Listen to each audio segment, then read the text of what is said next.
Nah, hari ini teman-teman kita akan bahas tentang bibliologi. Kita akan belajar tentang Alkitab. Alkitab dan di sini eh, saya ya, biar lebih belajar ya kayaknya ya. Saya akan membahas dari sisi inspirasi dan sumber teologi Alkitabnya. Ya nanti di sesi 2 akan dilanjutkan sama Kak Davin tentang kanonisasi.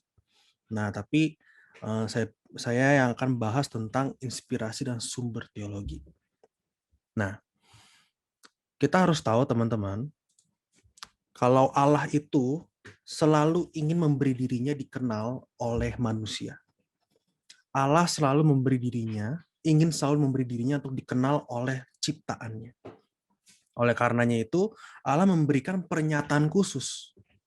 Allah memberikan pernyataan khusus mengenai keselamatan manusia. Nah, Allah menyampaikannya melalui 3 hal. Yang pertama, kisah sejarah penebusan Tuhan Yesus Kristus. Jadi ketika Tuhan Yesus Kristus datang ke dunia, itu sebenarnya cara Allah menyampaikan atau memberitahu tentang kehadirannya atau dirinya sebagai sang pencipta itu sendiri. Yang kedua, Allah memberi dirinya untuk dikenal oleh manusia lewat apa? Lewat perkataannya. Lewat perkataannya yang dinyatakan dalam tulisan yaitu Alkitab. Jadi Allah memberikan catatan-catatan tentang apa yang telah Ia kerjakan.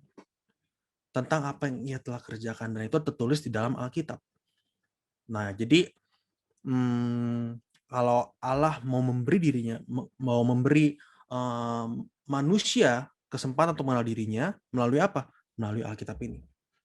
Dan yang ketiga, bagaimana Allah ingin dirinya dikenal oleh manusia, ya Ia akan bekerja lewat kebenaran dan lewat rohnya yang kudus kepada setiap individu manusia. Jadi dengan 3 hal ini, Allah ingin dirinya dikenal melalui 3 hal ini. Penebusan, tulisan Alkitab, dan yang ketiga adalah tuntunan Roh Kudus dalam setiap hati individu. Lewat 3 hal ini, kita akan dikirim kepada sebuah keselamatan atau yang disebut sebuah pengenalan akan siapa pencipta kita. Yang nanti akan membawa kita tentu kembali kepadanya suatu saat nanti, di surga nanti.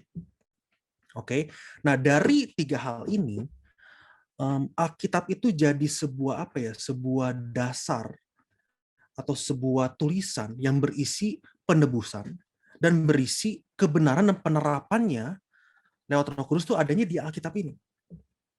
Ada di Alkitab ini. Alkitab itu jadi sumbernya, jadi dasarnya untuk kita bisa memperoleh sebuah keselamatan. Itulah mengapa kita sering mendengar kalau untuk kita beroleh keselamatan ya belajar firman. Karena di dalam firman itu sendiri ada penebusan, ada kisah tentang Kristus Yesus, dan yang kedua ada tentang firman bagaimana menerapkan kebenaran dalam kehidupan sehari-hari, tentunya dalam tuntunan Roh Kudus. Oke. Nah, oleh sebab itu kita hari ini belajar tentang bibliologi, tentang Alkitab ini, dan ini doktrin yang sangat penting. Kenapa? Ini dasar. Ini dasar untuk kita bisa menemukan kehidupan kekristenan yang sejati lewat Alkitab ini. Lewat Alkitab ini. Oleh sebab itu, Johannes Calvin berkata seperti ini. Hikmat kita seharusnya tidak lain adalah menerima dengan sikap rendah hati. Mau diajar, dan setidaknya tanpa mencari-cari kesalahan. Apapun yang diajarkan dalam kitab kudus. Johannes Calvin, ini saya kutip dari sebuah buku ya. Ini menurut saya bagus banget kata kalimat ini. Johannes Calvin bilang kalau kita tuh harus punya sikap rendah hati, mau diajar, dan tidak mencari kesalahan ketika kita mau belajar tentang Alkitab. Kitab yang suci itu sendiri. Jadi kunci utama untuk kita mengerti Alkitab ya teman-teman, ya ini. Rendah hati, mau diajar, tidak mencari kesalahan. Sikap ini harus kita bangun dulu dalam keinginan kita untuk mau belajar Alkitab. Harus dibangun dulu. Oke. Nah, kita masuk ke dalam pembahasannya tentang arti Alkitab. Alkitab atau Bible itu berasal dari kata Yunani biblion, yang berarti kitab atau gulungan. Yang berarti kitab atau gulungan. Nah, biblion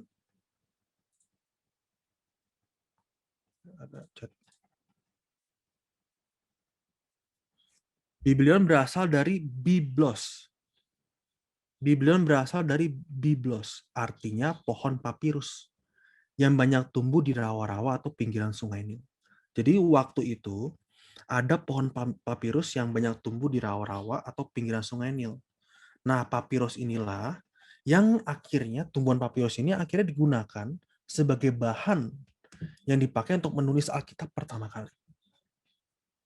Nah, bentuknya seperti apa? Saya nggak munculin gambar di sini, tapi nanti teman-teman bisa searching di Google. Pohon papirus itu bentuknya seperti apa. Nah, itulah yang digunakan untuk menulis Alkitab pertama kali.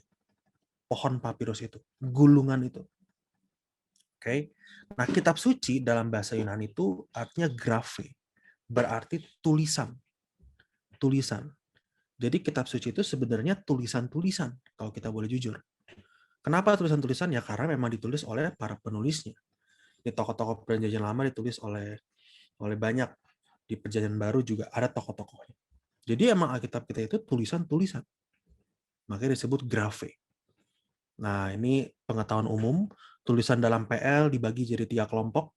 Kitab hukum, para nabi, dan tulisan-tulisan seperti Mazmur.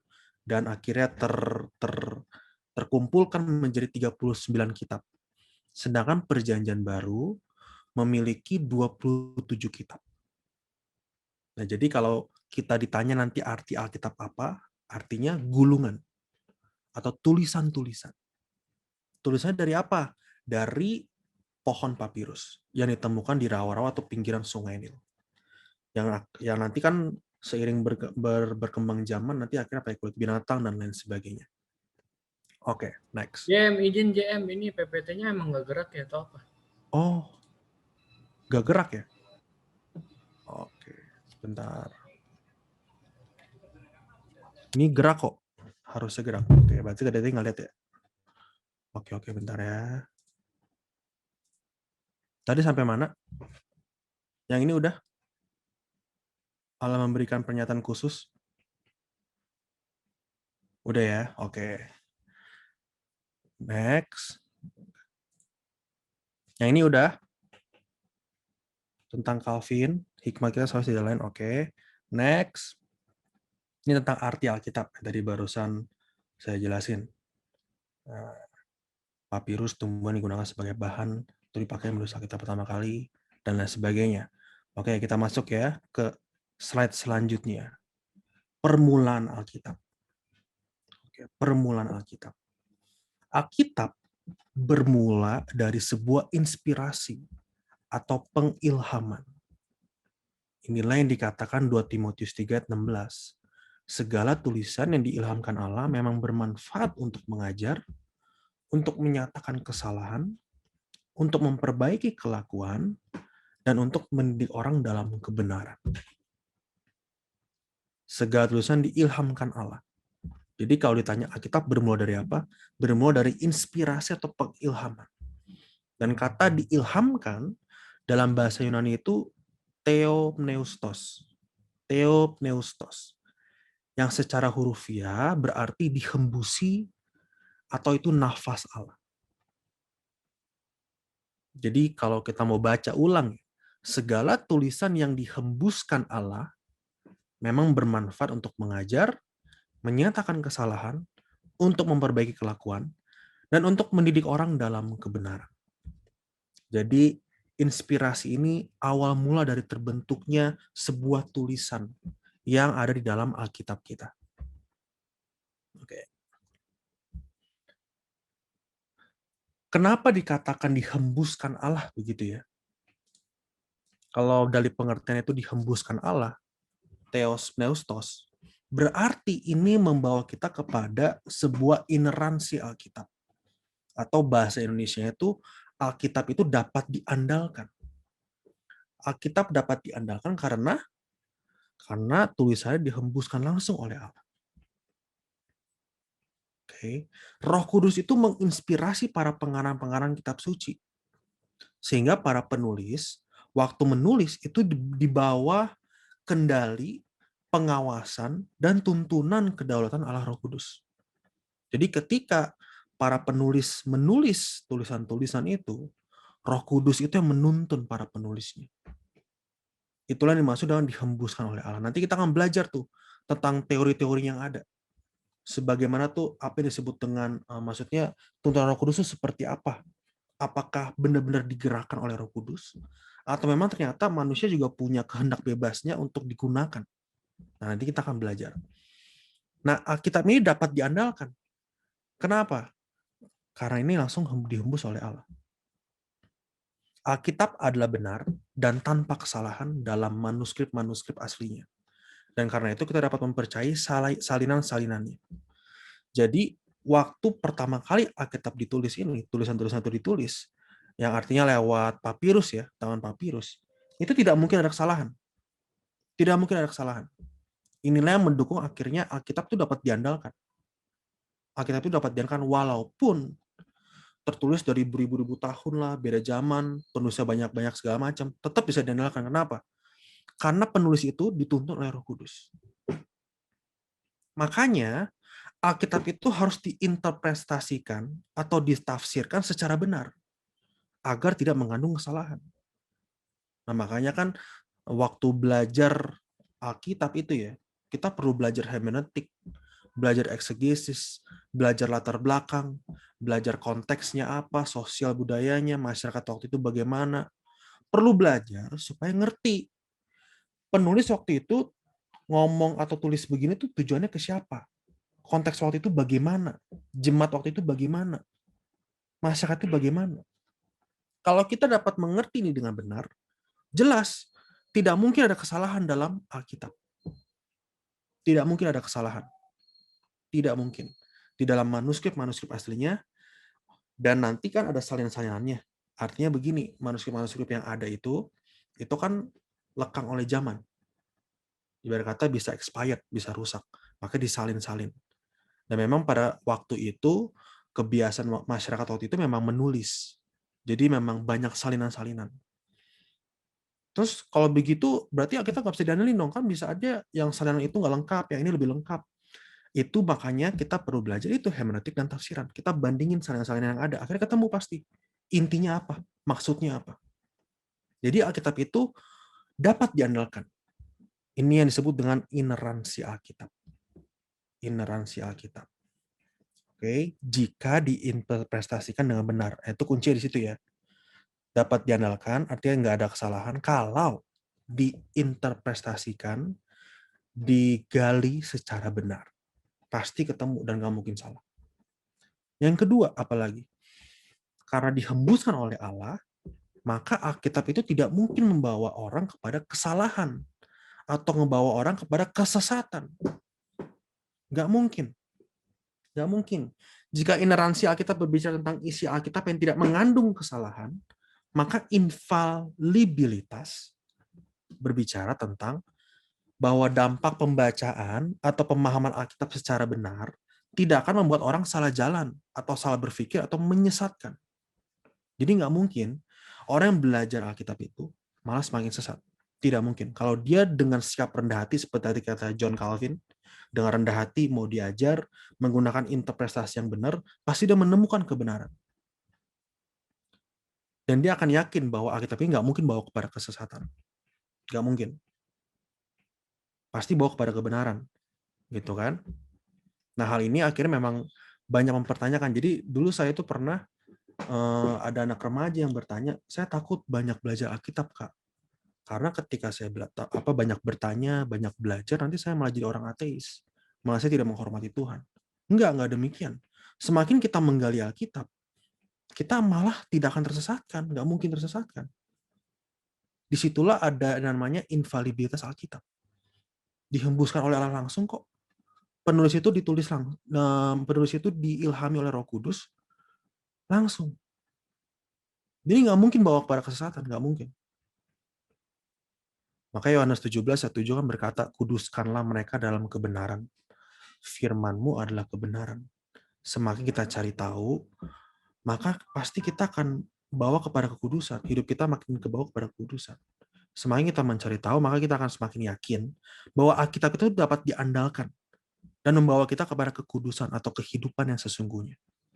Jadi, ineransi dan infalibilitas Alkitab itu adalah hasil dari bagaimana Allah menuntun para penulis-menulis tulisan-tulisan itu. Dihembuskan oleh Allah. Theopneustos. Akhirnya menjadikan Alkitab itu dapat diandalkan dan tidak ada salah artinya. Dan yang kedua, bahwa Alkitab tidak mungkin bawa orang kepada kesesatan. Kembali, jika diinterpretasikan dengan benar. Di situ kuncinya. Oke, next. Keharusan inspirasi Alkitab. Inspirasi ini merupakan suatu keharusan untuk memelihara wahyu Allah. Allah telah menyatakan dirinya, namun apabila catatan dari pernyataan itu tidak akurat, maka wahyu Allah patut dipertanyakan. Artinya begini, inspirasi ini merupakan suatu keharusan. Memang harus ada inspirasi dari Allah. Justru itulah yang memelihara wahyu Allah tetap hidup dalam tulisan-tulisan itu. Nah, tapi kalau ada pernyataan yang bilang, oh itu nggak akurat, maka dia mempertanyakan wahyu Allah. Artinya dia tidak menghormati Allah sebagai yang memberi itu. Nangkap maksudnya ya? Nangkap maksudnya ya? Jadi inspirasi itu sebuah keharusan dalam Alkitab. Tapi kalau ada orang yang mempertanyakan, oh itu nggak akurat. Wah ini Alkitab nggak akurat. Berarti dia mempertanyakan wahyu Allah. Kira-kira apakah Allah bisa melakukan kesalahan? Tentu tidak. Oke. Inspirasi ini merupakan pimpinan Roh Kudus pada para penulis. Sehingga meskipun penulisan dilakukan sesuai dengan gaya dan kepribadian mereka, hasilnya tetap adalah firman Allah yang berotoritas, patut dipercaya, dan bebas dari salah dalam autograf yang asli. Saya ulangi, inspirasi merupakan pimpinan Roh Kudus pada para penulis. Jadi walaupun penulis menulis dengan gaya penulisan mereka, Lukas dengan gaya kepenulisan Lukas, Paulus dengan gaya kepenulisan Paulus, Daud dengan kepenulisan atau dan lain sebagainya, tokoh-tokoh PL. Dengan kepenulisannya, tetap, walaupun berbeda-beda, tetap itu firman Allah yang berotoritas. Patut dipercaya. Dan bebas dari salah dalam autograf yang asli. Oke, jadi ini saya coba menggiring kita, bukan menggiring, tapi menjelaskan tentang betapa kokohnya Alkitab yang kita punyai karena inspirasi langsung dari Allah. Jadi sangat kokoh, walaupun dengan gaya penulisan yang berbeda-beda. Kokoh tetap itu firman Allah yang berotoritas dan bisa dipercaya. Oke. 2 Petrus 1:21 juga bilang begini. Sebab tidak pernah nubuat dihasilkan oleh kehendak manusia, tetapi oleh dorongan Roh Kudus, orang-orang berbicara atas nama Allah. Nah, 2 Petrus 1:21 ini juga mendukung kalau tulisan-tulisan Alkitab itu didorong oleh Roh Kudus, didorong oleh inspirasi ilahi. Sebab tidak pernah nubuat dihasilkan oleh kehendak manusia, tetapi oleh dorongan Roh Kudus, orang-orang berbicara atas nama Allah. Jadi sebenarnya Alkitab kita ini adalah kitab suci yang luar biasa. Sebuah kitab suci yang tetap hidup dan dapat diandalkan dalam logika. Kenapa? Saya bilang dapat diandalkan secara logika ya. Maksudnya dapat dimengerti secara logika. Kenapa? Sebab Allah memakai manusia ini untuk memberitakan perkataannya. Di sini nanti kita akan melihat kalau walaupun penulis menulis gitu ya dalam manusia gitu ya, tapi tetap Allah juga bekerja. Jadi nggak sembarang cuman Allah yang mengilhamkan. Jadi berkata kayak mesin fotokopi gitu ya. Jadi Allah ngomong langsung tulis itu. Nggak begitu. Tetap ada tatanannya. Manusia juga harus bertanggung jawab. Manusia juga harus melihat dari konteks sosial yang ada, bagaimana bahasanya. Tetap. Tapi seiring itu Allah juga menuntun. Jadi menurut saya, Alkitab itu, logika banget lah. Bisa dimengerti. Logik. Nanti kita akan belajar nih. Ada teori-teorinya nih. Setelah ini kita akan masuk kepada teori-teorinya. ada teori-teori yang mengatakan lah ini langsung dari Allah lah, ada yang Alkitabnya justru yang diilhamkan dan lain sebagainya. Kita akan masuk ke situ. Tapi gini, kita harus yakin dulu di sini. Kalau Alkitab kita itu ini hasil dari tuntunan Roh Kudus. Hasil dari inspirasi ilahi. Hasil dari inspirasi ilahi yang tidak mungkin salah. Dan Allah juga bekerja dalam situ, tapi manusia juga bekerja di dalamnya. Nah, itu kan ngomongnya soal tatanan Allah ya. Ya kalau kita sering dengar firman Tuhan, pasti ngerti lah tentang tatanan ini. Oke, next. Nah, kita masuk ke dalam 3 teori ini. Jadi terdapat 3 teori teologis mengenai pengilhaman atau inspirasi. Yang pertama itu adalah teori mekanis. Teori mekanis. Jadi teori mekanis ini mengatakan bahwa Alkitab itu 100% itu dari Allah. Jadi seluruh teks atau kata-kata dalam Alkitab itu berasal dari Allah sepenuhnya atau didikte oleh Allah. Bahasanya begitu. Jadi Allah ngomong langsung tulis, Allah ngomong tulis. Jadi benar-benar dari Allah. Nah, kalau kita menganut teori mekanis ini, artinya secara detail itu semua dari Allah, ini sebenarnya jadi kita sama dengan saudara kita.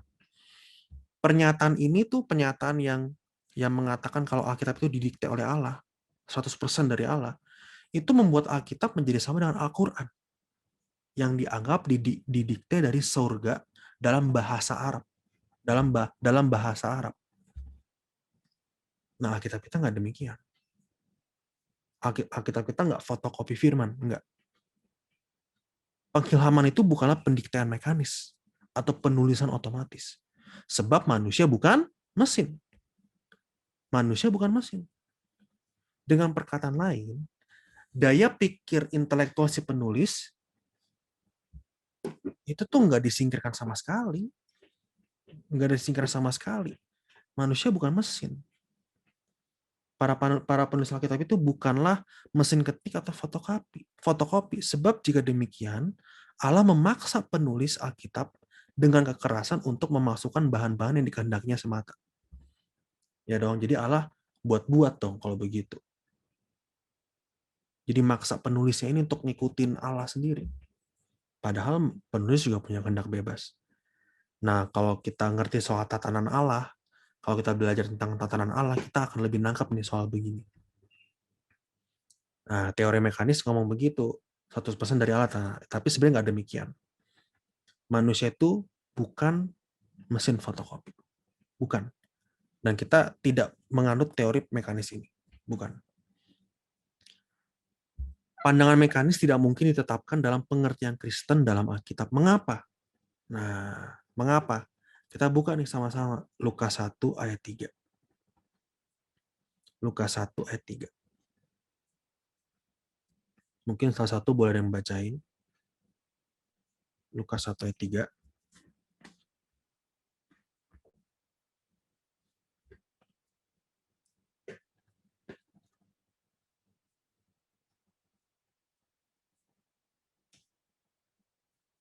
Ada yang bisa bacain? Lukas 1 ayat 3. Karena itu, setelah aku menyelidiki segala peristiwa itu dengan sesama dari asal mulanya, aku mengambil keputusan untuk membukukannya dengan teratur bagimu. Nah, Lukas 1 ayat 3 nunjukin bahwa Injil yang ditulis oleh Lukas adalah surat yang ditujukan kepada Theophilus sesudah ia melakukan penelitian kebenaran berita Injil Yesus Kristus. Tuh. Jadi tetap ada usaha manusia di sini. Nggak plak dari Allah didikte begitu. Enggak. Tetap tanggung jawab manusia itu tetap berjalan. Tapi dalam tuntunan Roh Kudus. Yang kedua, yang membuktikan nggak mungkin Allah mendikte ya. Yang kedua, masing-masing penulis Alkitab itu memiliki kepribadian yang khusus dan terbuka. Cara Matius nulis tuh beda. Cara Markus nulis tuh beda. Cara Lukas, lu kan seorang tabib tuh, dokter. Dia kalau kalian tulis, kalau kalian lihat ya di kitab Lukas gitu ya, itu kalau ada judul-judul soal penyakit, dia lengkap tuh tulisannya, penyakit inilah, penyakit itu, penyakit inilah. Karena dokter. Yohanes juga. Mereka punya ciri khas masing-masing, itu yang membuktikan Kalau Alkitab tuh nggak didikte oleh Allah. Dan yang ketiga, bakat para penulis digunakan dalam penulisan Alkitab. Nah, ini yang tadi yang akhirnya merangkum nomor 1 dan nomor 2. Bakat para penulis digunakan dalam penulisan Alkitab. Jadi kita bukan berada di posisi ini nih. Bukan berada di posisi teori mekanis yang mengatakan kalau Alkitab itu terbentuk 100% dari Allah kayak dikte begitu. Enggak begitu. Enggak begitu cara kerjanya. Oke, ini teori yang pertama. Ini teori yang pertama. Teori kedua. Ada teori pasif negatif. Jadi Alkitab yang diilhamkan, bukan penulisnya. Alkitab yang diilhamkan bukanlah penulisnya. Jadi bukan penulis yang diilhamkan, tapi Alkitabnya sendiri. Nah, gitu. Dan yang ketiga ada teori organis. Nah, kita akan lebih masuk dalam teori organis. Manusia atau penulis dipakai oleh Allah sebagai alatnya. Manusia atau penulis dipakai oleh Allah sebagai alatnya. Oke. Jadi apa yang disebutkan organis sih? Organis itu maksudnya begini, ini 3 poin yang sebelah kiri. Jadi organis itu apa sih? Organis itu bersifat hidup. Terus memiliki banyak anggota yang berfungsi sesuai dengan fungsinya. Terus yang ketiga, semua tujuannya cuma satu, yaitu gagasan tentang organis. Gagasan tentang organis. Teori organis menjamin bahwa Alkitab sepenuhnya adalah bersifat ilahi. Karena gagasan yang dikandungnya berasal dari Tuhan, tapi juga sepenuhnya bersifat insani atau bersifat manusiawi. Karena benar-benar ditulis oleh manusia. Dengan mengandalkan kemampuan, kecerdasan, bakat, lingkungan budaya atau konteks, sehingga Alkitab yang diungkapkan oleh bahasa manusia dimengerti oleh manusia. Nah, itu hebatnya kan. Inilah yang menurut saya pribadi Allah membahasakan. Jadi untuk mengenal, untuk memberi dirinya dikenal oleh manusia, ia membahasakannya. Jadi kita ini fasilitas itu, para penulis waktu itu adalah fasilitas Allah untuk membahasakan kehendak Allah itu. Nah, jadi bersifat ilahi, tapi juga manusiawi. Oke.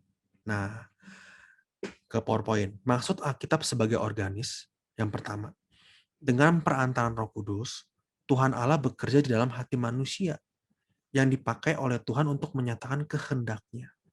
Dengan memberikan gagasan, dorongan kepada orang tersebut untuk menyampaikan firman, baik secara lisan ataupun tertulis. Oke, buka dulu. Matius 1 ayat 22. Boleh tolong bacaan lagi Matius 1 ayat 22. Matius 1 ayat yang ke-22. Hal itu terjadi supaya genaplah yang difirmankan Tuhan oleh Nabi. 23-nya juga kan? Ya, boleh. Sesungguhnya anak darah itu akan Matius 1 ayat 22, langsung ke Matius 2 ayat 15. Nah. Matius 2 ayat 15. Ya. Oke.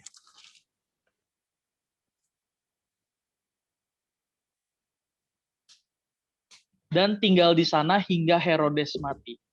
Hal itu terjadi supaya genaplah yang difirmankan Tuhan oleh Nabi. Dari Mesir kupanggil anak. Oke, mantap. 1 Petrus 1 ayat 21.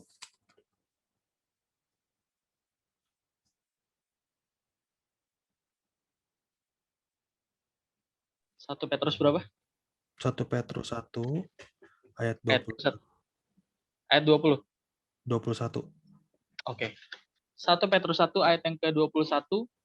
Oleh dialah kamu percaya kepada Allah yang telah membangkitkan dia dari antara orang mati dan yang telah memuliakannya. Sehingga imanmu dan pengharapanmu tertuju kepada Allah. Nah, gagasan-gagasan ini nih. Oh, oke. Waktunya habis. Oke. Tanggung dikit lagi. Oke, lanjut yang kedua ya. Oke, dikit lagi. Yang kedua, kepribadian penulis tidak ditiadakan. Penulis aktif mengadakan penyelidikan dan menentukan tujuan penulisnya. Jadi, tetap Paulus jadi Paulus. Tetap. Lukas jadi Lukas tetap. Jadi nggak mungkin dihilangkan. Yang ketiga, Tuhan mempersiapkan para penulis itu sejak mulanya, sehingga pada waktunya mereka dipakai oleh Tuhan seperti Yeremia, Musa, dan lain-lainnya. Jadi Tuhan mempersiapkan memang. Nah, ini disebut dengan Alkitab sebagai organis. Oke, next. Berhubung waktu, jadi tinggal satu slide lagi setelah ini. Teologi. Teologi berawal dari Allah, berpusat pada Allah, dan berpuncak atau berakhir pada Allah. Nah, Alkitab ini adalah sumber teologi. Nah, kenapa Alkitab dijadiin sebagai sumber teologi? Alasan pertama, kita bisa lihat di PowerPoint. Kesaksian Perjanjian Lama bahwa Allah memerintahkan nabi untuk menuliskan apa yang diperintahkannya untuk umatnya. Oke, jadi tertulis tuh kalau kalian buka di ayatnya itu ya. Di Yesaya 34 ayat 16, Yeremia 36 ayat 2. Memang Allah memerintahkan nabi untuk menuliskan apa yang diperintahkannya. Gitu. Yang kedua, Tuhan Yesus mengakui kitab-kitab PL dan mempergunakannya sebagai firman Allah. Jadi kenapa kita disebut sumber teologi, termasuk Perjanjian Lama ya. Walaupun kita hidup dalam Perjanjian Baru, tapi Perjanjian Lama juga termasuk sumber teologi. Kenapa? Tetap Allah yang nulisin itu loh. Tetap dihembuskan oleh Allah. Maka Yesus berkata, 1 iota pun jangan kamu hilangkan. Kenapa? Itu tulisan dari Allah. Diinspirasi oleh Allah. Gitu. Alasan ketiga apa? Kesaksian PL terhadap PB dan sebaliknya. Jadi saling. Waktu Perjanjian Lama kan biasa bernubuat, akhirnya terjadi Perjanjian Baru. Tapi sebaliknya Perjanjian Baru seringkali mengambil atau mengutip firman-firman dari Perjanjian Lama. Jadi saling ini menyatu. Alasan 4, kesaksian Perjanjian Baru terhadap Tuhan Yesus sebagai anak manusia, anak Allah dan Mesias. Jadi 4 alasan ini jadi sebuah sumber teologi. Sebuah apa ya? Kita menjadikan Alkitab sebagai sumber teologi atau sumber pengetahuan tentang Allah. Oleh karenanya untuk mengenal Allah, seseorang harus belajar ini, Alkitab. Belajar firman-Nya. Sehingga bisa mengerti apa kehendaknya. Apa kisah atau sejarah keselamatan yang Tuhan siapkan bagi manusia. Oke, slide terakhir. Nah, saya tutup dengan ini. Ini ada sebuah gambar. Ini bagus juga gambarnya. Jadi ini sebuah proses penyampaian kehendak Allah kepada manusia. Jadi lewat pemikiran dalam pikiran Allah, diwahyukan ke pikiran pengarang manusia. Kemudian terjadi inspirasi di situ. Manuskrip-manuskrip Asia Alkitab. Habis itu terjadi kanon. Nanti akan dibahas sama Kak Davin. Terjadi koleksi 66 kitab. Terus ada kritik teks yang akhirnya menghasilkan Alkitab Ibrani dan Yunani modern. Terus diterjemahkan lagi dengan berbagai terjemahan Alkitab. Salah satunya terjemahan bahasa Indonesia. Habis itu apa? Diinterpretasikan nih kepada pikiran kita hari ini. Yang pikiran kita itu diiluminasi oleh Roh Kudus. Jadi waktu kita baca kitab kan sering kita dapat kayak, oh gini, oh gitu. Atau nanti kita dapat sesuatu yang baru lah dari baca Alkitab gitu. Itu ada pelayanan Roh Kudus sewaktu kita menggali Alkitab. Akhirnya ketika kita terapkan, terjadi apa? Terjadi perubahan dalam hidup kita. Nah, ketika kita berubah hidup kita memberitakan perubahan itu dengan teladan dan dengan perkataan, akhirnya kehidupan orang lain juga berubah. Nah, ini prosesnya. Nah, sekian dari sesi 1 hari ini, malam ini. Thank you. Ya, silakan Kak Roy. Kalau dilihat dari slide pertama, coba DM. Slide pertama. Itu kan ada Tuhan tuh mau dikenal dari penebusan, ya tulisan, sama karya Roh Kudus ya. Bertahu Alkitab harusnya bersumber atau berarah 3 itu ya harusnya minimal. Yang paling pertama tuh kan. Ya 3 itu ya. Nah, kalau Alkitab itu nggak bakal bikin orang sesat kalau diterima dengan rendah hati. Tadi begitu ya penjelasannya kalau saya nggak salah ini. Nah, kalau dari pembelajaran teologi itu hanya ditekankan kepada 3, harusnya gereja nggak sebanyak ini ajarannya gitu ya. Karena penekanannya kan ada 3 itu. Nah, bagaimana kalau gereja sistemnya atau pengajarannya di luar itu? Ataukah apakah dia tidak menerima Alkitab dengan rendah hati? atau berhubungan dengan inspirasi yang dia dapat dari Roh Kudus gitu. Sehingga sebetulnya jujur ya, 2 pertemuan saya banyak ngobrol. Kemarin pertemuan pertama ke Ais saya nggak puas. Saya nggak puas karena ini gimana sih Cis, kok begini Cis? Kais banyak kasih masukan gitu. Ini begini Roh, ini begini. Nah ternyata yang begini ini tambah lagi gitu. Harusnya kalau ini nggak tahu ya apa pemikiran saya yang salah atau bagaimana. Cuman ini yang saya dapat gitu. Apa karena ada inspirasi Roh Kudus itu yang membuat kita jadi banyak ajarannya. Karena itu pun atas dasar tuntunan Roh Kudus dan gaya penulisan dari zaman nabi-nabi juga kan gaya penulisannya beda-beda, tapi tujuannya sama. Apakah itu masih berlangsung sampai sekarang? Mungkin caranya beda-beda tapi kan pengajarannya beda, tapi tujuannya tetap sama. Itu aja sih pertanyaan saya, bagaimana itu.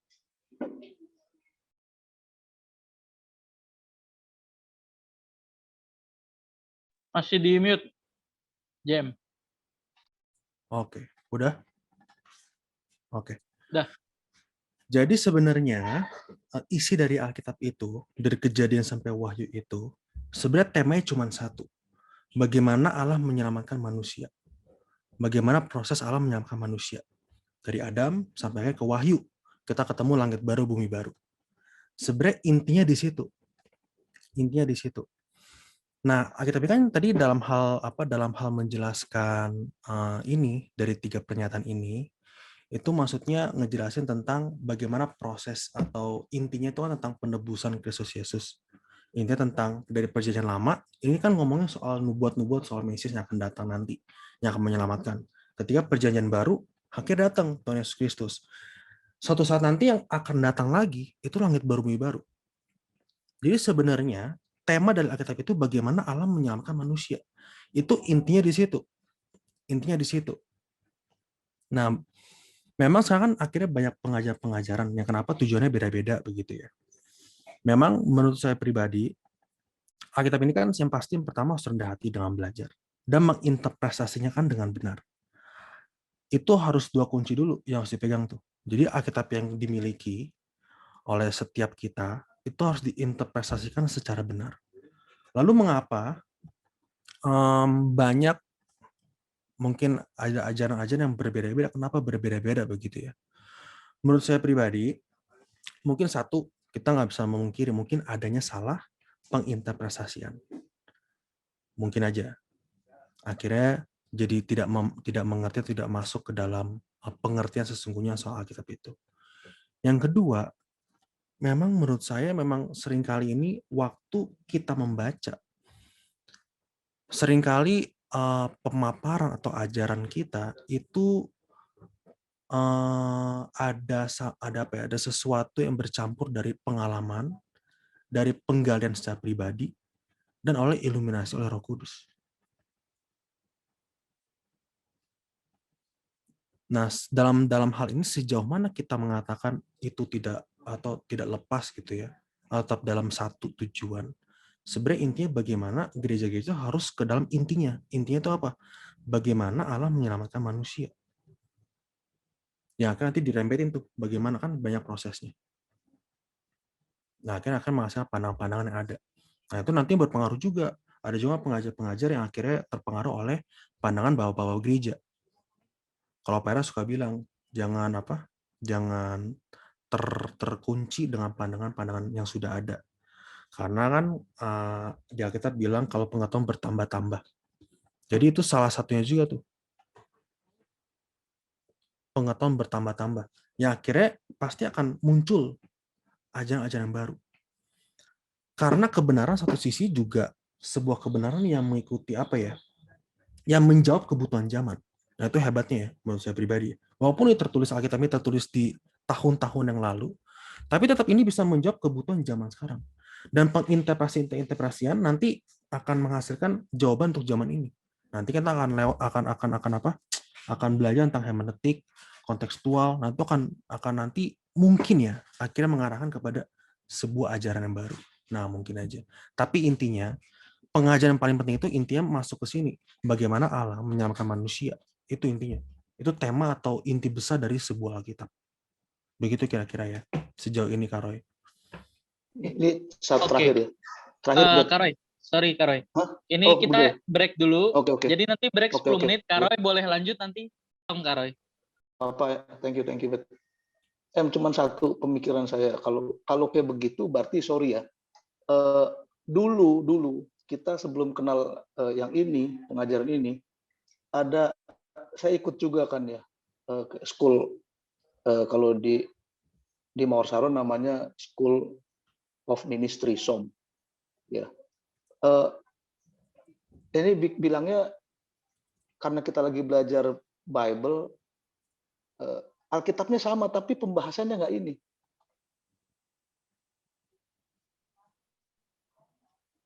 Apa ini terjadi karena kita di GSKI, makanya kayak Tiberias bikin gereja, ini boleh ya bilang begitu, boleh ya? Ya, boleh ya? Kalau bisa jangan di nama mention boleh nggak? Karoy. Sorry Karoy. Oh ya, oke. Misalkan Kalau bisa jangan di mention. ada satu Ya. gereja. Oke, sorry Bet. Ada satu gereja, dia bikin universitas, di mana universitasnya itu akan mendidik seorang yang sekolah di situ mengikuti pembelajaran Alkitab. Kita bilangnya pakai versi ya, padahal ini nggak tepat sih, tapi kayaknya yang lebih mendekati itu versi gereja itu gitu. Nah, apa karena kita lagi ada di sini, makanya versi itu yang dibagi gitu, atau emang nggak bisa dibilang betulnya begini kali ya, atau harusnya harusnya sama karena Bible yang dikupas tuh sama gitu. Saya itu bingung, itu doang yang saya bingung. Nah, dalam teologi itu ada biblika sama sistematika. Nah, kalau kita mau akui secara jujur, gereja yang kita tempati ya, GSKI gitu ya, memang Babe itu ngajar kepada sistematika dan etika. Nah, makanya pembahasannya kan lebih mengarah ke sana. Bagaimana sistematika dan etika. Lihat dia waktu khotbah-khotbah, misalnya kita sebut ya Omeras begitu ya. Khotbah-khotbahnya nanti akan mengarah kepada sistematika dan etika, karena beliau mendalami itu. Dan yang pasti akan mempengaruhi dengan pengalaman beliau juga. Ya akhirnya kalau sistematika itu kan dari Kejadian sampai Wahyu kan digabungin terus hasilnya jadi apa begitu. Maka kita bisa menemukan corpus delicti dan lain sebagainya. Itu kan masuk ke dalam sistematika tuh. Tapi kalau kita secara biblika, ada beberapa yang akhirnya sebenarnya tidak sesuai. Nah, ini sebenarnya agak vulgar yang ngomongnya. Beberapa hal yang kita temukan kebenaran baru. Misalnya contoh, ini bukan bermaksud membenturkan, tapi kita sebagai contoh aja ya. Misalnya sistematika nih, dikatakan begini, biarlah cawan ini lalu daripadaku. Itu kan artinya Tuhan Yesus takut kan? Kita mendengar gitu takut, gentar begitu ya. Kalau Tuhan Yesus hampir gagal di situ. Tapi kalau kita lihat dari tradisi Yahudi, waktu seseorang tradisi Yahudi perjamuan makan begitu, biarlah cawan lalu ini daripadaku, itu maksudnya cawan pertama yang diputer, itu ada anggur. Nah, anggur yang paling atas itu paling pahit, baru bawahnya manis. Nah, tapi dalam tradisi Yahudi secara biblika gitu ya, kita bisa ngelihat, biarlah cawan itu lalu daripadaku. Artinya begini, cawan itu yang pahit itu, biar aku dulu yang minum. Berarti itu artinya Tuhan Yesus tidak gentar atau tidak takut. Justru Tuhan Yesus makin mengiyakan. Enggak, memang ini cawan ini harus lalu daripada aku. Nah, ini kan jadi beda pengertian kan? Jadi beda pendekatan. Nah, hal-hal semacam gini Karo yang akhirnya bikin pendekatan-pendekatan ada yang akhirnya bikin sebuah apa ya? Pemahaman atau ajaran yang mungkin bisa dibilang beda begitu ya. Gitu. Karoy mungkin mau sanggah lagi Karoy? Atau sudah cukup penjelasannya? Enggak. Berarti benar dong yang saya pikir gitu ya. Kayak kemarin kan Kais bilang kalau di sekolah teologi, dia panggil saya kan Cina. Kalau di sekolah teologi Cina, lu punya argumen, lu bisa jabarin argumen lu bener. Tapi di satu gereja, argumen yang lu jabarin, kalau itu tidak masuk dalam doktrin gereja, lu salah. Nah, saya nangkep tuh. Iya betul. Nah sekarang ini kayak gini dibuyarin lagi karena apa? Bukan buyar ya. Ada pengertian baru sehingga merangsang pengertian yang lama, mau dibuang atau mau dilengkapi. Ya, Kebetulan betul. kita kan mantan guru. Ya, jadi ini saya lagi mau saring, mau saya buang atau mau lengkapi. Gini, kalau karena inspirasi Roh Kudus, kita nggak bisa nyangkal orang itu salah dong. Itu inspirasi Roh Kudus, orang gue dapetnya begitu. Nah, terus ada gereja yang support inspirasi Roh Kudusnya dia. Sehingga dijadikan bahan di situ. Saat dia membuka sekolah teologi ya, dan itu akan menjadi salah satu pendidikannya. Gitu. Jadi secara nggak langsung kita bicara di mana lu berada, teologi itu yang dipakai. Kalau lu nggak ada di situ, walaupun lu punya teologi yang benar, tapi tidak bisa mensupport apa yang menjadi keyakinan kumpulan itu, lu nggak bisa dipakai. Itu secara nggak langsung begitu. Makanya saya bilang, makanya ini akan ribut terus dong, Cis. Kalau nggak rendah hati ribut, tapi kalau rendah hati nggak ribut. Jadi ini yang ngeganggu gitu. Makanya kemarin saya bilang sama Davin, Vin ini sampai kapanpun akan ribut, Vin, kalau kayak begini. Karena nggak ada, kan Davin kemarin kan titik fokusnya ke apa namanya, apa sih, pengilhaman atau apa gitu. Oh ini pengalaman pribadi. Pengalaman pribadi sama Tuhan. Makanya, berarti kan secara nggak langsung kalau kita di sini titik beratnya tadi sistematis sama apa gitu, etika ya. Nanti kalau saya di tempat lain, biblika bisa jadi. Tempat lain berarti bukan itu gitu ya. Nah itu yang bikin mengkotak-kotakan pengajaran gitu berarti ya. Secara nggak langsung begitu nggak sih? Atau salah saya pikirannya? Iya, pada akhirnya memang si pengajar itu sendiri waktu menjelaskan kepada jemaat, dia bisa mempertanggungjawabkan. Misalnya dia berani menjelaskan tentang corpus delicti, dia bisa mempertanggungjawabkan nanti tentang pengajaran itu nanti. Bagaimana sumber-sumber Alkitabnya kepada jemaat, dia bisa pertanggungjawabkan pengajaran kepada jemaat dan kepada Tuhan.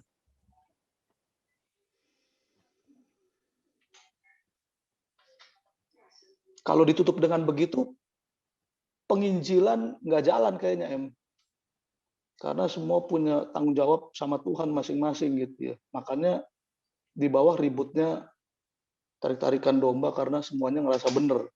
Padahal tidak ada legalitas yang benar dalam standar yang terukur. Karena satu, ini udah dua loh yang bikin saya ragu. Yang pertama pengalaman dengan Tuhan, karena semuanya masing-masing beda. Yang kedua inspirasi.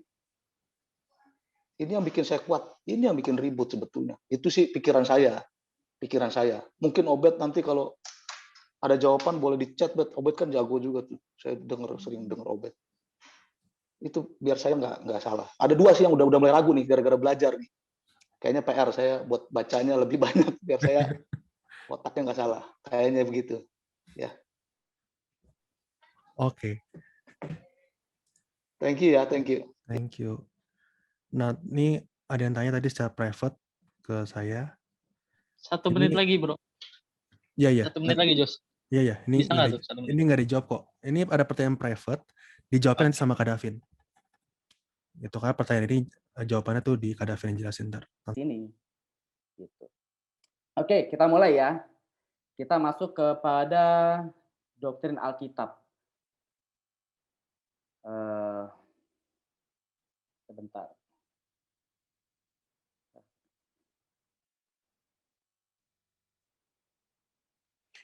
Nah, PowerPoint saya udah kelihatan belum? PowerPoint aku, teman-teman. Kelihatan, Bro. Kelihatan. Oke, udah kelihatan ya. Kita masuk ke doktrin Alkitab, lanjutan daripada Kak Yosua tadi ya. Kita masuk kepada kanonisitas ya. Membahas kanon sebenarnya membutuhkan satu pertemuan, ya 1 jam. Tapi saya di sini hanya membahas singkat dan akan menjawab pertanyaan yang tadi ditanyakan ya. Pertama gini, mempelajari kanon Alkitab itu berarti mempelajari bagaimana Alkitab yang berjumlah 66 kitab. 66 kitab ini kitabnya Protestan ya, bukan Katolik ya. Jumlahnya 66. Kalau Katolik kan ada Deuterokanonika. 73. Di dalamnya 73 ya. Oke. Di dalamnya dapat diterima oleh gereja Tuhan di seluruh dunia. Ya. Katolik pun juga terima 66 ini.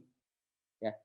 Kata kanon itu berasal dari bahasa Yunani, yaitu kanon, yang artinya tongkat. Jadi ini sebuah tongkat pengukur. Dan biasanya dipakai sebagai norma atau standar untuk menilai sesuatu. Nah, tongkat pengukur itu biasanya kayak penggaris. Sekarang tuh kayak penggaris, teman-teman. Ya, tongkat pengukur atau buluh. Nah, di dalam abad kedua, ya tahun 200-an, orang-orang Kristen itu sudah mengerti pemakaian kanon sebagai buku-buku yang menjadi sumber pengajaran dan aturan atau standar hidup mereka. Ya. Jadi ada buku-buku yang dikanonkan, jadi alat ukur. Alat ukur apa? Alat ukur untuk mengajar. Nah, jadi kanon Alkitab itu berarti semua kitab dalam PL dan PB yang diyakini sebagai firman Allah karena kepenulisannya itu diilhami oleh Roh Kudus. Tentu kita akan bersinggungan dengan ilham Roh Kudus di sini.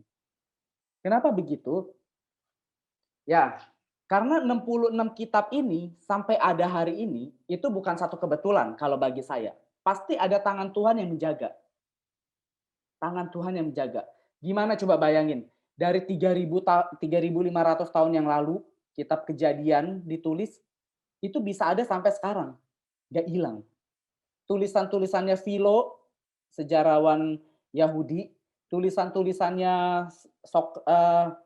Plato, Aristoteles, itu banyak hilang. Walaupun ada beberapa yang ditemukan ya. Tapi tulisan-tulisan kitab suci, Alkitab kita, itu tetap ada sampai hari ini. Bahkan, ya yang tadi udah dipelajarin, dari Kejadian sampai Wahyu itu punya benang merah. Apa? Sejarah keselamatan yang dikerjakan oleh Tuhan Yesus. Oleh karena itu, yang menyebabkan suatu kitab dapat diterima atau dikanonkan sebagai bagian dari Alkitab adalah Roh Kudus yang memberikan otoritas pada tulisan itu, yaitu kepenulisannya diilhami oleh Roh Kudus. Ya. Salah satu ciri yang pasti kitab tersebut diilhami oleh Roh Kudus adalah kitab ini pasti ditulis oleh nabi dan juga rasul. Dua kriteria ini, nabi atau enggak rasul. Sebab merekalah yang mendapatkan wahyu dan pengertian dari Allah. Disinilah kita dapat mengerti bahwa hanya 66 kitab dari sudut pandangnya Protestan, ya, yang diakui sebagai tulisan yang diilhami oleh Roh Kudus. 66 kitab, Kejadian sampai Wahyu. Ya, Kejadian sampai Wahyu. Gimana yang Deuterokanonika? Nanti kita akan sedikit bahas soal itu. Ya. Jadi 66 kitab ini dianggap diilhami oleh Roh Kudus. Nah, saya mau tambahkan di sini, teman-teman. Memang ukuran kanon itu adalah pengilhaman Roh Kudus. Tetapi dalam hal ini, gereja itu ambil bagian dalam menentukan kanonisitas. Ya. Secara singkat aja ya, aku jelaskan ya. Jadi ini kan 66 kitab ini diterima itu enggak langsung plek diterima oleh semua gereja, enggak. Bapak-bapak gereja itu ada yang menolak beberapa. Ada. Bahkan Martin Luther pun bapak reformator gereja Protestan itu menolak kitab Yakobus. Yakobus itu buang aja. Ayo. Jadi ini enggak langsung plek gitu semuanya sepakat. Bapak-bapak gereja dari A sampai Z itu sepakat semua. Enggak. Banyak perdebatan. Banyak perdebatan. Ada yang cuma terima 4 Injil, ada yang cuma terima Injil Matius sampai Lukas, Injil Yohanes dibuang, ada yang terima juga cuma Injil Lukas dan Kisah Rasul, gitu. Ada yang terima surat-surat Paulus, tapi surat-surat Paulus pun ada beberapa yang ditolak, gitu. Nah, lalu gimana terbentuknya? Melalui kesepakatan, konsili, namanya konsili. Saya lupa di konsili apa ya? Kalkedon kalau nggak salah ya. Iya kalau nggak salah. Nikea atau Kalkedon ya, tahun 400-an. Baru Alkitab kita sah 66 ini yang diilhamkan oleh Roh Kudus. Gitu. Jadi ada andil gereja juga. Nah, ini kan nanti buat kita bingung. Waduh, kalau gitu gimana kita tahu apa yang ini yang benar atau yang salah gitu kan? Gimana kita tahu? Begini teman-teman. Yang namanya beriman pada Tuhan, kita harus mempercayai Dia akan menyertai kita ketika kita belajar firman-Nya. Itu dulu. Kita harus punya pemahaman itu dulu. Tuhan pasti sertai kita ketika kita berusaha mencari Dia. Nggak mungkin. Ya, nggak mungkin. Jadi kalaupun ternyata misalnya ribuan tahun yang lalu ada bapak gereja salah gitu ya, memasukkan kitab A ke dalam kanon, ternyata itu bukan ditulis oleh rasul dan ternyata itu tulisan palsu. Ya. Kita harus percaya dalam keterbatasannya, dalam kesalahan itu pun, Tuhan pun akan bekerja untuk menuntun kita menemukan pribadinya. Itu yang harus diterima. Tapi kalau yang saya pahami, 66 kitab ini, semuanya benar-benar ditulis oleh Rasul dan para Nabi. Nanti kalian bisa cek waktu kalian nanti dapat mata kuliah PBU ya, pengantar perjanjian baru umum dan juga pengantar perjanjian lama. Nah, habis kelas ini, ya bulan depan, ya kalian akan dapat nanti PLU yang ngajar namanya Pak Mario, ya. Beliau salah satu orang perjanjian lama.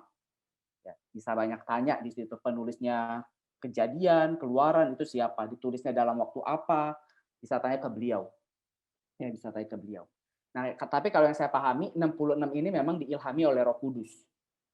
Jadi bagi saya ya ini benar gitu. Kalau bagi saya ini benar. Tidak perlu diragukan lagi. Ini ya. Nah, sorry. Ini. Oke, saya jawab pertanyaan dulu ya. Tadi kan ada yang nanya begini. Kan ada kitab-kitab yang nggak masuk ke dalam Alkitab ya. Apakah alasan kitab-kitab itu nggak masuk karena penulisannya bukan dari inspirasi Roh Kudus atau gimana? Sedangkan yang nentuin kitab-kitab yang masuk ke Alkitab itu bapak-bapak gereja kan? Benar, bapak-bapak gereja. Apakah penentuan kitab-kitab tersebut juga dengan pengilhaman Roh Kudus? Gini, meskipun bapak-bapak gereja yang mengkanonkan itu Alkitab, ya, tapi kira-kira gini teman-teman, teman-teman mikir deh, mungkin nggak sih bapak-bapak gereja itu sengaja gitu, sengaja menaruh kitab yang salah. Gue iseng-iseng deh, gue bikin deh kitab A nih yang bukan ditulis Rasul, dimasukin supaya gereja sesat. Mungkin nggak sih kayak gitu? Menurut saya nggak mungkin. Bapak-bapak gereja pasti dengan cermat ya. Ya tentu walaupun mereka manusia, tapi dengan tuntunan Roh Kudus bantu. Mereka pasti akan memilih kitab-kitab mana yang layak untuk dikanonkan sebagai dasar atau sebagai tempat untuk ajaran gereja. Gitu. Gimana dengan kitab-kitab lain yang tidak dikanonkan? Tergantung kitab yang mana. Kalau misalnya kita menemukan kayak kitab Pseudepigrapha. Pseudepigrapha itu kitab-kitab yang ditulis sesudah zaman Perjanjian Baru, ya. Kitab-kitab yang ditulis sesudah zaman Perjanjian Baru. Seperti Injil Thomas, Injil Yudas, itu gimana? Nah, waktu saya pelajari beberapa seperti Injil Yudas, Injil Thomas, dari tahun kepenulisannya itu bukan yang sejaman dengan Rasul. Udah jelas, udah beda. Jadi ini karya sastra, karya tulis yang ditulis ya untuk memenuhi literatur pada waktu itu. Mungkin bisa jadi itu pengajaran sesat. Ya, saya belum mendalaminya. Tapi yang waktu saya belajar sedikit tentang itu, penulisannya ini sangat jauh berbeda dengan zaman para rasul. Berarti bukan para rasul yang nulis. Injil Thomas, Injil Yudas. Nah, gimana dengan kitab Deuterokanonikanya orang Katolik? Nah, saya mau kasih tahu gini, tapi saya harap teman-teman jangan kaget ya. Jangan kaget, saya harap sih jangan kaget. Kan kita gereja Protestan cuma terima 66. Terkadang kita melihat orang Katolik pakai kitab Deuterokanonika itu sebelah mata, kita nggak mau pakai. Sebenarnya gini, ini satu rahasia teman-teman, yang orang Protestan jarang tahu. Catatan sejarah gereja ya, itu mencatat Martin Luther itu tidak pernah menolak Deuterokanonika. Jadi waktu Martin Luther menerjemahkan Alkitab, ya, termaksud Deuterokanonika di dalamnya, itu ada kelupaan penyalinan, penerjemahan, bukan penyalinan, kelupaan penerjemahan, pencetakan daripada kitab Deuterokanonika itu. Itu Bapak Reformator. Ini catatan sejarah ada. Gitu. Lalu apakah kita terima? Nah, kalau bagi orang Katolik kan namanya aja Deuterokanonika. Deutero itu yang kedua, berarti kanon yang kedua. Kanon yang pertama 66 ditambah kanon yang kedua. Orang Yahudi menerima loh kitab itu loh. Tobit, Yudit, mereka menerima. Kalau saya posisinya saya di mana? Kalau bagi saya, memang mungkin kitab itu bukan ditulis oleh Rasul dan Nabi, bukan. Tapi mungkinkah Roh Kudus menuntun? Menurut saya mungkin. Bisa jadi. Kenapa? Karena waktu kita belajar Perjanjian Baru, nanti ya saya harap sih kalau teman-teman mau ya, teman-teman bisa baca kitab Deuterokanonika ya. Teman-teman akan menemukan beberapa ajaran PB itu banyak dari Deuterokanonika. Salah satunya kebangkitan. PL itu tidak menyinggung kebangkitan loh, tapi Deuterokanonika menyinggung kebangkitan. Lalu yang kedua, surat Yudas soal pengangkatan mayat Musa itu diambil dari kitab Deuterokanonika. Nah, teolog Protestan itu kalau bahas soal Yudas, pengkanonan surat Yudas itu suka muter. Saya baca buku-bukunya itu muter. Oh ya, walaupun ini apa berbentuk apokrifal gitu ya, tapi Yudas ini bisa diterima dengan percaya gitu. Sedangkan Deuterokanonika sumbernya nggak diterima gitu. Nah, waktu saya sekolah saya sih iya aja. Oh iya benar juga ya. Ini namanya juga kanon PB. Kalau Deuterokanonika mah nggak usah diterima gitu. Penting percaya aja nih Yudas yang diilhami oleh Roh Kudus, sedangkan Deuterokanonika enggak. Tapi waktu saya mempelajari lagi, justru malah perkataan Yesus itu juga banyak ajaran-ajarnya dari Deuterokanonika. Saya nggak tampilin di sini, tapi mungkin nanti saya akan tampilkan ayat-ayat di mana perkataan Yesus diambil dari kitab Deuterokanonika. Gitu. Jadi kita jangan langsung tolak mentah-mentah kitab itu. Karena justru sumber teologi PB paling banyak dari kitab itu. Belum kita lagi membicarakan soal ini Talmud, penafsiran daripada para rabi. Salah satu ajaran Yesus kan bilang gini, perbuatlah kepada orang lain apa yang orang lain ingin perbuat kepada kamu. Kan Yesus ada bilang gitu kan. Itu tahu nggak dia ngambil dari ajaran mana? Ajaran Rabi Hillel. Jadi zaman dulu itu ada dua rabi besar, Hillel dan Shammai. Hillel ini punya cucu namanya Gamaliel. Gamaliel ini gurunya Paulus. Nah, tafsiran Hillel ini yang paling banyak diambil sama Yesus. Salah satunya itu. Perbuatlah kepada orang lain apa yang orang lain ingin perbuat kepada kamu. Itu dari Hillel. Ajarannya Rabi Hillel. Gitu. Nah, kalau kita tahu ini kan kita jadi bingung, wah, ternyata gitu ya. Nah, jadi satu sisi kita juga mengerti gini, teman-teman. Yesus pun belajar loh. Meskipun dia anak Allah, dia belajar. Dia belajar dari Hillel, ya, dari tafsiran Talmud pada masa itu, dari kitab-kitab Perjanjian Lama, kitab Yesaya, Mazmur, dari Deuterokanonika. Ya walaupun dalam ajaran Yesus dan Paulus tidak disebutkan nama-nama kitab Deuterokanonika, enggak. Tapi ada beberapa pengajaran yang mirip. Yang bahkan kalau saya katakan mungkin sumbernya ini dari Deuterokanonika. Apakah itu diilhamkan? Bisa jadi. Kenapa? Karena gini teman-teman, kan kita cenderung teolog Protestan itu menganggap Deuterokanonika itu kan ditulis pada zaman berakhirnya zaman Maleaki dan dimulainya dengan zaman Matius kan.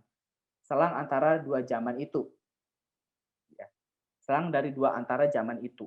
Nah, itu dianggap zaman pembuangan di mana Israel dibuang ke Babel dan dianggap di situ Tuhan nggak berbicara kepada nabi. Nggak ada nabi, ya. Tuhan nggak berbicara. Makanya dianggap oh itu berarti kitab hanya karya sastra biasa. Tapi kalau saya menganggap begini, apakah Tuhan sejahat itu? Kayak seakan-akan ada masa Tuhan berbicara, lalu diam dulu. Nanti Tuhan bicara lagi di perjanjian baru lewat Yesus. Dalam catatan sejarah, pada masa Israel itu dibuang ke Babel, itu ada satu raja Babel, saya lupa raja Babel atau Mesir ya, saya lupa tuh. Pokoknya zaman pembuangan ada satu raja, itu menajiskan bait Allah. Masuk ke bait Allah, lalu mempersembahkan babi. Dan catatan sejarah itu mencatat gini, ketika raja itu selesai mempersembahkan babi, nggak berapa lama kemudian raja itu mati. Karena kuasa Yahweh. Kalau begitu, apakah Yahweh tidak berbicara pada masa zaman, kalau dibilang tuh intertestamental period, zaman masa antara. Nah, nanti teman-teman belajar PBU, pengantar perjanjian baru, ada dijelaskan di situ. Ya, ada dijelaskan di situ. Nah, saya kasih tahu gini, kenapa teman-teman? Karena kita udah berakar dari tradisi. Ya, kita berakar dari tradisi.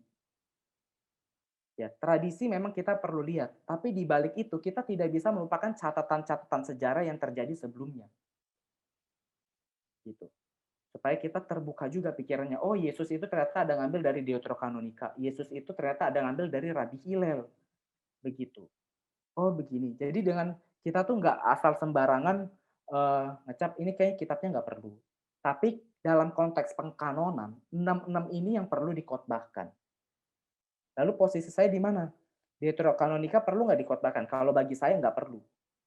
Tapi itu jadi acuan atau referensi untuk memahami perjanjian baru. Gitu. Ya, saya lihat muka-muka udah pada bingung ya. Aduh, mana ya? Bingung, gue bingung. Nggak apa-apa. Nggak apa-apa, teman-teman. Harus. Karena Tuhan kita itu Tuhan yang mahal, teman-teman. Tuhan kita itu bukan Tuhan yang gampang ditemui. Enggak. Ya. Jadi untuk mencari tahu Tuhan, mengenal Tuhan yang tidak terbatas memang kompleks. Memang kompleks. Dan dibutuhkan seluruh hidup, pikiran, perasaan, ya. Jadi memang ekstra maksimal. Tapi kalau teman-teman bisa lewatin fase ini, ya belajarnya giat, cari tahu tentang Tuhannya ekstrim gitu ya. Jam doanya kuat, jaga hidupnya juga benar-benar suci. Kalian pasti akan dipercayakan Tuhan itu firman-firman yang sebelumnya pendeta-pendeta lain tuh belum punya. Yang mungkin di zaman kita hari ini, ya, di generasi kita hari ini, kita yang akan dipercayakan firman-firman kebenaran yang lain. Yang sebelumnya belum tersingkapkan. Nggak menutup kemungkinan. Tapi ada harga yang harus dibayar. Ya, teman-teman jangan takut sesat, jangan takut gimana. Kan ada Kais juga ya, mentor di sini. Ya. Dan juga teman-teman ada waktu-waktu berdoa juga kan. Di situ teman-teman bisa gumulin ya, lewat hati, perasaan nanti Tuhan akan kasih tahu. Gitu. Kemustahilan. Oke, waktunya cepat ya, 15 menit lagi ya. Oke, nggak apa-apa. Katanya hari Rabu ada pertemuan ya, bisa ada diskusi ya, kata Obed ya. Mungkin nanti boleh kali ya di Rabu. Tapi mungkin Rabu aku bisa malam tuh bro. Mungkin kalau pada mau diskusi jam 9. Nanti kan. coba gue discuss dulu kali ya bro ya. Soalnya ada Ya. bentrok juga ternyata. Ya. Nanti dikabarin deh, nanti dikabarin. Gampang. Oke. Gitu. Oke, ini soal kanon ya, Hillel dan Shammai tadi yang nanya. Otoritas Alkitab. Pertama, Alkitab tidak mungkin salah. Ya, Alkitab adalah karya Allah yang di dalamnya mengandung kebenaran untuk mendidik. Tapi gimana? Di dalam kitab Kejadian, Allah berfirman pada Abraham, Israel itu akan di Mesir selama 400 tahun. Lalu di dalam Keluaran, pencatatan jumlah Israel, pencatatan tanggal lamanya Israel di Mesir itu 430 tahun. Beda dong. Lalu Keluaran mencatat jumlah Israel yang keluar 3 juta orang. Paulus justru bilang 3 juta lebih. Berarti salah dong, kontradiksi dong. Nah gini teman-teman, Alkitab tidak mungkin salah dalam hal berita utama, karya keselamatan Tuhan. Itu nggak salah. Lalu kalau kayak hal yang tadi, jumlah orang Israel, jumlah tahun lamanya orang Israel di Mesir, itu hal minor. Yang mana di situ justru kita bisa melihat, penulis Alkitab penuh dengan keterbatasan. Kalau saya memandang itu nggak masalah. Ya cuma beda berapa doang kan, beda 30 tahun gitu. Beda 30 tahun.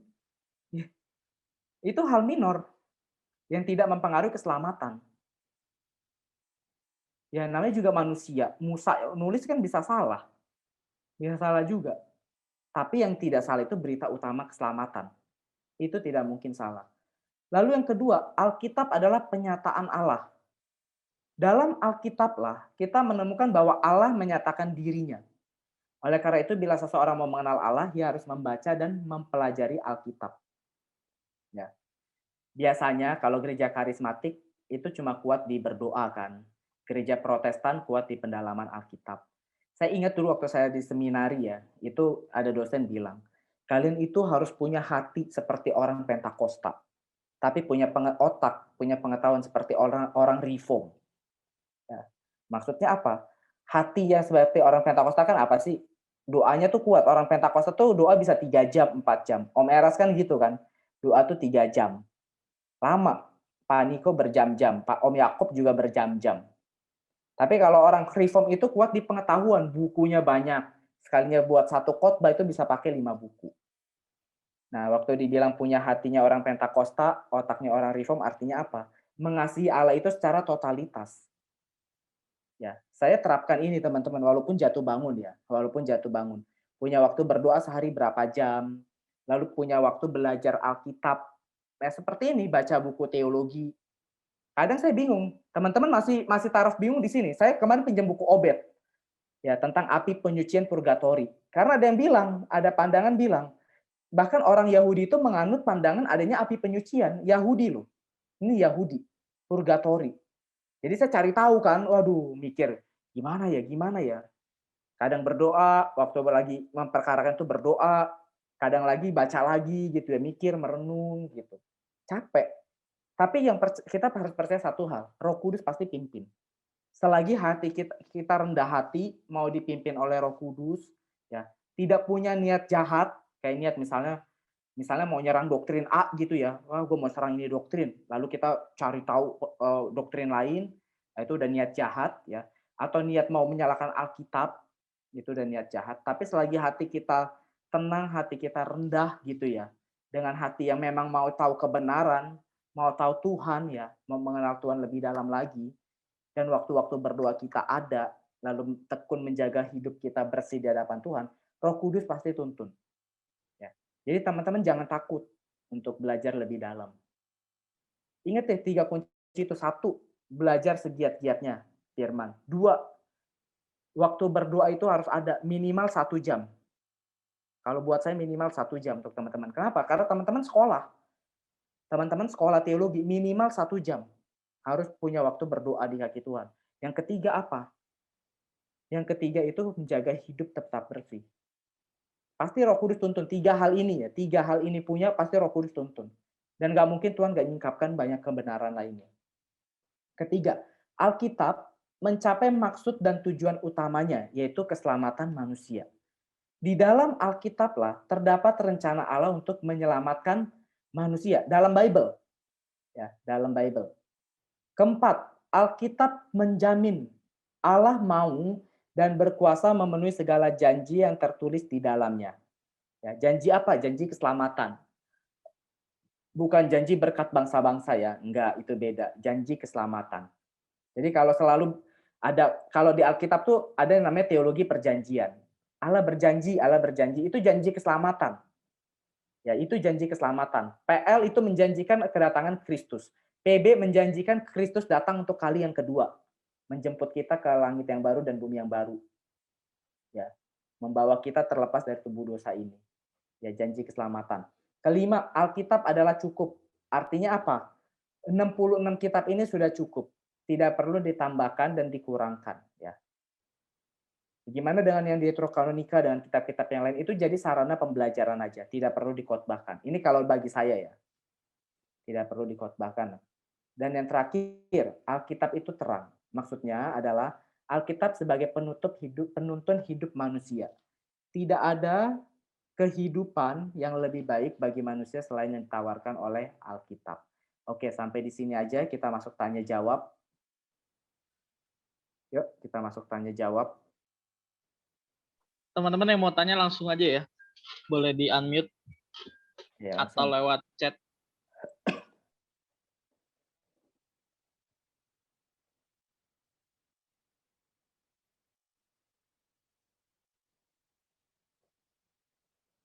Ada yang mau tanya?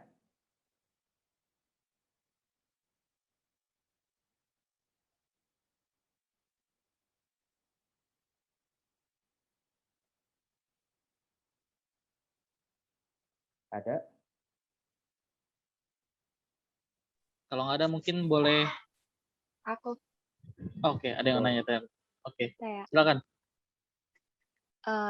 kan tadi kan kakak udah jelasin bahwa Tuhan itu sangat besar, jadi tidak ada seorang individu pun yang sanggup untuk mengerti semua kebijakan Tuhan kan, ibaratnya gitu.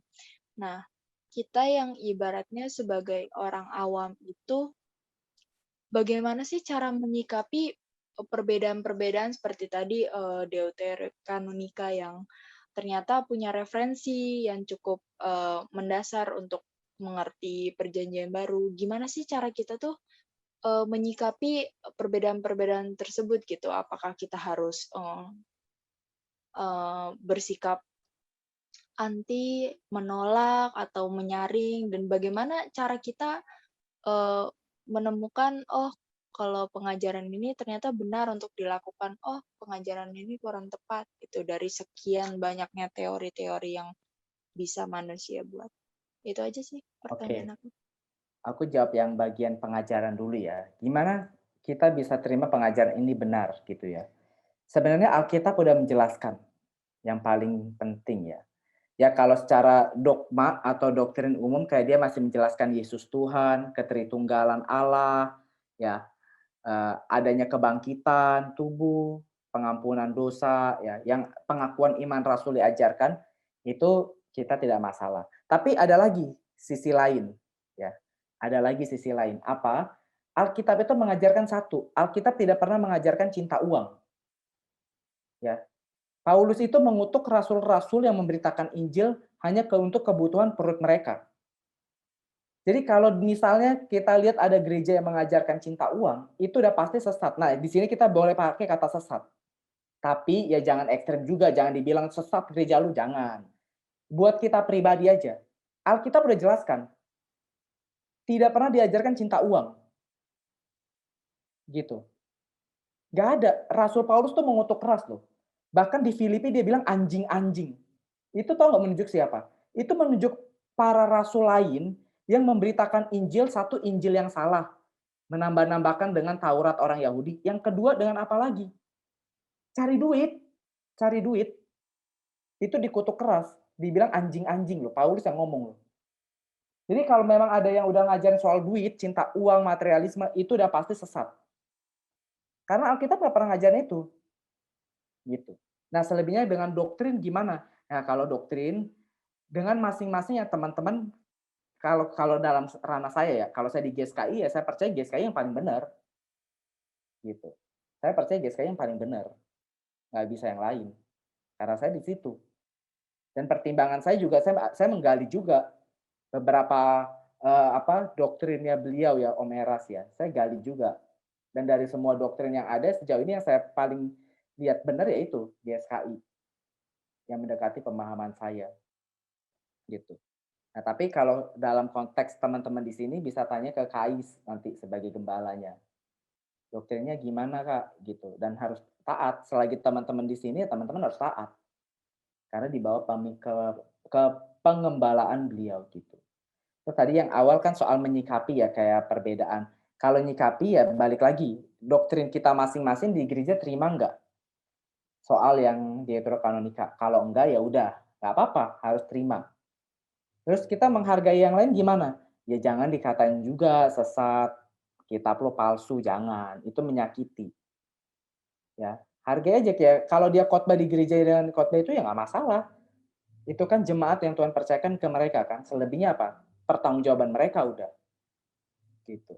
Ya kita menjaga jemaat kita. Ya kalau memang Tuhan percayakan jemaat mereka ke kita atau orang lain ke kita, ya kita gembalakan dengan baik.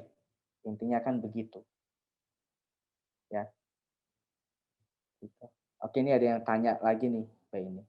Kak, kalau tadi Kak Davin bilang penulis Alkitab juga bisa salah dalam menulis. Berarti kita bisa diserang dong bahwa Alkitab belum bisa dipercayai 100%. Karena bisa ada kesalahan penulisan. Bukannya dengan pengilhaman Roh Kudus, harusnya semua tulisan sudah pasti memiliki makna kebenaran, walaupun terlihat kontradiksi. Benar, dengan tuntunan Roh Kudus, pengilhaman Roh Kudus, semua tulisan itu ya itu sudah memiliki makna kebenaran ya. Tapi bukan berarti kata demi katanya nggak bisa salah. Bukan berarti kata demi katanya nggak bisa salah. Justru pengilhaman Roh Kudus itu tidak menghilangkan sifat manusianya kita. Sifat manusianya penulis Alkitab, enggak. Kan balik lagi, yang tidak salah apa sih? Berita besarnya, sejarah keselamatan di dalam Tuhan Yesus. Kejadian sampai Wahyu ada benang merahnya itu. Gitu. Tapi kalau kayak contoh ya, hal simpel yang tadi Kejadian bilang, Tuhan berfirman pada Abraham, Israel akan 400 tahun di Mesir. Terus di kitab Keluaran dicatat Israel lamanya Israel di Mesir 430 tahun. Cuma beda 30 tahun. Ya itu tidak perlu dipermasalahkan. Kan masih mendekati. Gimana dengan Paulus yang jumlah bilangan orang Israel yang keluar Mesir, 3 jutaan orang. Saya lupa, Paulus 3 jutaan orang atau 2 juta berapa gitu. Tapi intinya kalau yang satu lagi yang kitab Keluaran itu cuma hanya dibilang 3 jutaan manusia, 3 juta orang. Gitu. Kan beda-beda tipis itu gimana? Ya, itu tidak begitu Mungkin masalah. salah satu versi nggak dihitung, Bro. Apa perempuan dan anak-anak. Bisa jadi. Bisa Nggak, jadi. ini jokes ya. Eh, Tapi bisa jadi nggak tahu juga sih. iya, bisa jadi juga. Kita kan nggak tahu. Jangankan itu ya. Jangankan itu. Nanti kalau teman-teman masuk ke kelas perjanjian baru, pengantar perjanjian baru, teman-teman akan belajar namanya Injil Sinoptik. Matius, Markus, Lukas. 3 Injil ini mencatat cerita-cerita yang hampir mirip. Ya. Kita ambil contoh doa Bapa Kami dalam Matius dan Lukas. Di Matius doa Bapa Kami itu lengkap. Tapi di Lukas doa Bapa Kami nggak lengkap. Nanti teman-teman cek deh. Doa Bapa Kami di Lukas tuh lebih pendek daripada di Matius. Berarti gimana? Apakah Injil Lukas itu salah? Penulis Lukas itu salah? Enggak. Nah, itu nanti dipelajarin di pengantar perjanjian baru umum. Itu nggak salah. Ya, karena memang kebutuhan, karena memang sumbernya. Lukas kan punya sumber sendiri dalam menulis Injil. Oke, waktunya habis. Ya, harap itu. Ntar kalau misalnya ada mau tanya-tanya lagi bisa tanya by chat kali ya.